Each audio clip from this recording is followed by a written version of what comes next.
Okay, so that is 25 over 2. So our answer here, the y there is 25 over 2. Okay? On the spot. Next, joint variation. The third and the last variation for it. Joint variation is, you may know if it is joint variation if there is a jointly as x and z. Okay. Sure, it's possible if there is another variable or another letter. Yes. Because that is joint variation. It may have a 4, 3, 4, 5, 6, 7, but so on and so forth. But me as your teacher, I only giving you until 4 variation. It's included the y, the x, and the other number. Okay, but that is often. So this is their variation. Y is equal to kxz, wherein k is constant of variation. If y is directly proportional as the square root of x and z, y is equal to kx squared z. If y squared varies jointly as the square root of x and the square of z, y squared is equals kz squared square root of x. As you may see, it says that the square root of x, you write it, and then the square of z squared. Okay, so there is a big difference between the square root and the squared or the square. Okay, and the square root of x, you write it jointly as cube o product of p and the square root of q. Okay, so yan, as you may see, first thing is the cube of the product of p. Okay, square root of q. So you write square root of q and then the cube. So in here, let's have a application. If z is jointly proportional as y and z, oh, I think that is x. I'm sorry for that. If z is 42 when y is 36 and x is 3. So that is their variation. So you just change, substitute, and simplify. So 36 times 6 and 4. So that is 216. Use division property. Again, what is division property? So you need to divide both for that variable. Okay, to be able to get the constant. So therefore, that is 42 over 216. That is 7 over 36. And then, after you find out the first phrases, which is you find the k, you need to find the other thing. So we need to find z here. So when is 2, when x is 2, and when is y is 1. Substitute and simplify. So 7 times, so you just multiply it. 7 times 2, 14, times 1, 14. So 36 times 1 and 1, 30.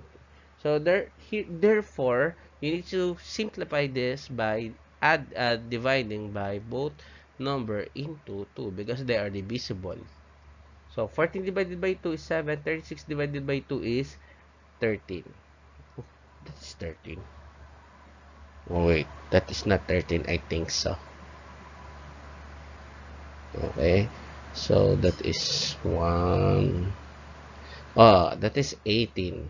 Okay, next.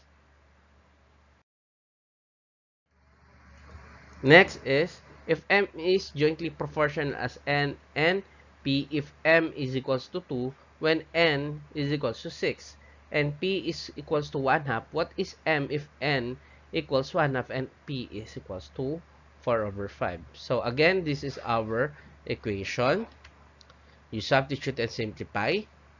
Use division property of equation. After that, write the formula again and find k, find the m for the next phrase and substitute and simplify. In this portion, as you may see, all of them are fractions. So you just 2 times 1 for is equals 8. 3 times 2 times 5, that is 30. So another thing here is you need to, cross multiply it to 1. Okay? One at a time. So, 1 times 1, 4, 1, 3 times 5 is 15. Therefore, ito na agad. Nag-skip na tayo rito. Okay?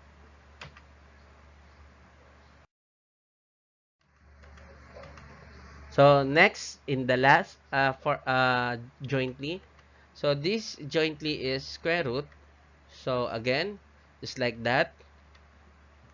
Conjugate. What is conjugate, teacher Mark? Conjugate if a fraction has a radical number. What is radical? A radical number, there is a radical sign and there is a square root sign.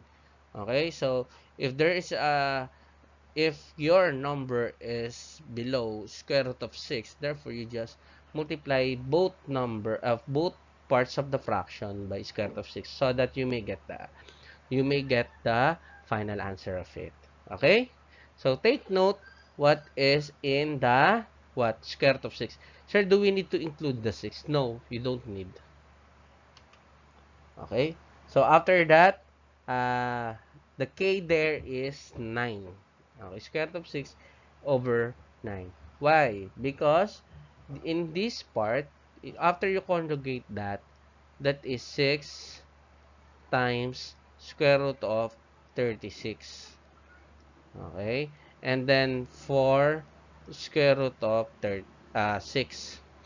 After you did that, that is 6, diba? Square root of 36 is 6. Therefore, 6 times 6 is 36 na. And then you divide 4. Okay? Since they are divisible by 4, therefore, that is 1. And 4 divided by 4 is 1. 36 divided by 4 is 36 divided by 4 is 9. So, therefore, the answer there is square root of 6 over 9. So, that's what you call conjugate.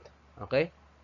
So, you need to find a number if this, you need to simplify if the number has a denominator of square root of 6. And last, the special type of variation, which is combined variation. If y varies directly as x and inversely as z, where k is equals constant of variation. A is directly proportional to the square of b and it is inversely proportional to c. In this case, you combine the direct variation and inversely proportional. Okay, then this is example number 10. So, here again, you need to read first the first sentence to be able to get the so directly proportional to x and inversely proportional to z. Okay, so the first phrase is you need to find the k, and then in this second is y.